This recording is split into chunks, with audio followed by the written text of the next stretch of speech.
સુરત શહેરની crime branch પોલીસે વર્ષ 2022માં સુરત શહેરના અલગ અલગ 3 પોલીસ સ્ટેશનમાં નોંધાયેલ કુલ 2.5 કરોડની છેતરપિંડીના 4 ગુનામાં છેલ્લા 4 વર્ષથી વોન્ટેડ આરોપીને કલકત્તા ખાતેથી ઝડપી પાડી.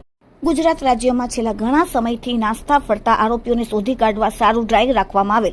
આ ડ્રાઈવ દરમિયાન અસરકારક કામગીરી કરવા માટે પોલીસ કમિશનર સુરત શહેરના તેમજ સુરત શહેરમાં લાંબા સમયથી ગંભીર ગુનામાં નાસ્તા ફરતા આરોપીને પકડી પાડવા માટે ક્રાઇમ બ્રાન્ચને સૂચના આપેલ હતી.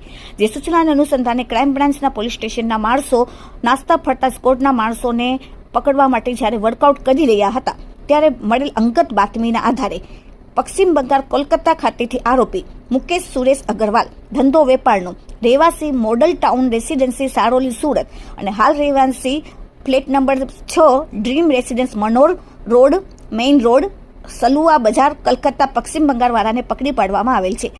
આરોપીના ખટોદરા પોલીસ સ્ટેશનમાં 2, પાંડેસરામાં 1 અને પૂણા પોલીસ સ્ટેશનમાં 1 એમ થઈને 4 ગુના ઇતિહાસ પોલીસ સ્ટેશનમાં સુરતમાં ધરાવે છે. વર્ષ 2022માં હાલ પકડાયેલ આરોપી અન્ય 100 આરોપીઓ સાથે ભેગા મળીને પોતાના નામે સારોલી વિસ્તારમાં અલગ અલગ 2 ફર્મ શ્રી શ્યામ એન્ટરપ્રાઇઝ અને શ્રી રાજધાના ઇમ્પેક્સ નામે ફર્મ ખોલી વેપારીઓનો વિશ્વાસ અને ભરોસો લઈને 3 પોલીસ સ્ટેશનમાં કુલ 4 વેપારીઓ પાસેથી આશરે ₹2.5 કરોડની મતાની સાડીઓના માલ ખરીદીને પેમેન્ટ ચૂક્યા વગર બંને ફર્મ બંધ કરીને ભાગી ગયેલ હતો. આરોપી મુકેશ સુરેશ અગ્રવાલ આજ દિવસ સુધી પકડાયેલ ન હતો. તેને વિશે ખાનગી બાતમીના મારફતે તેના મૂળ વતન કલકત્તા ખાતે તપાસ કરતા આરોપી અલગ અલગ લોકોના નામે સિમ કાર્ડનો ઉપયોગ કરતો હતો. પોતાની ધરપકડ ટાળવા માટે વારંવાર રહેઠાણના સ્થળ બદલતો હતો.